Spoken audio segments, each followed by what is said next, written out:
சிறகடிக்க ஆசை சீரியலில் மனோஜுக்கு இரண்டாவது திருமணம் விஜயா போட்ட பிளான் என்ன அப்படிங்கிறது குறித்த ஃபுல் அப்டேட் இந்த வீடியோவில் நம்ம பார்க்கலாம். ஸோ ரோகிணி பார்த்தீங்கன்னா பணக்கார பெண் இல்லை அப்படிங்கிறது தெரிஞ்சதுக்கு அப்புறமா தன்னுடைய மகன் மனோஜுக்கு வேறொரு பணக்கார பெண்ணை பார்த்து ரெண்டாவதாக திருமணம் செஞ்சு வைக்கணும் அப்படிங்கிற மாதிரி விஜயா இப்போ முடிவு பண்ணிட்டாங்க.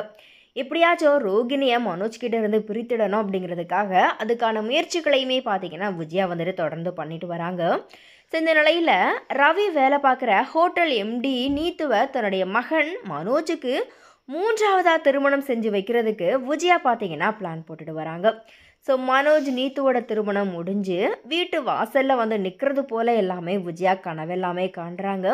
ஸோ அந்த ப்ரோமோ வீடியோ வெளியாகி இப்போ ரசிகர்களை பயங்கரமாக கவர்ந்துட்டு வருது. இருந்தாலும் விஜயாவோட பணத்தாசைக்கு ஒரு அளவே இல்லாமல் போச்சு அப்படிங்கிற மாதிரி இப்போது விஜயாவை பார்த்தீங்கன்னா ரசிகர்கள் பலருமே வந்துட்டு வறுத்தெடுத்துட்டு வராங்க. ஸோ மனோஜ் நீத்து ஜோடியுமே பார்க்குறதுக்கு அழகாக இருக்கே அப்படிங்கிற மாதிரி இன்னொரு பக்கம் பார்த்தீங்கன்னா ஒரு சிலர் அவங்களுடைய கருத்துக்களையுமே பதிவு பண்ணிட்டு வராங்க.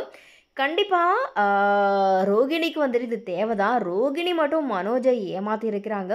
ஸோ ஏற்கனவே திருமணமாகி குழந்தையுமே இருக்கிற நிலையில் மனோஜ் ரெண்டாவது திருமணம் செஞ்சுக்கிட்டாதான் என்ன அப்படிங்கிற மாதிரியான கருத்துக்களுமே பார்த்தீங்கன்னா ரசிகர்கள்கிட்ட இருக்குது. ஸோ இனிமேதை நீங்கள் எப்படி பார்க்குறீங்க, உங்களுடைய கருத்துக்கள் என்ன அப்படிங்கிறத மறக்காம கமெண்ட்ஸில் பதிவு பண்ணுங்கள்.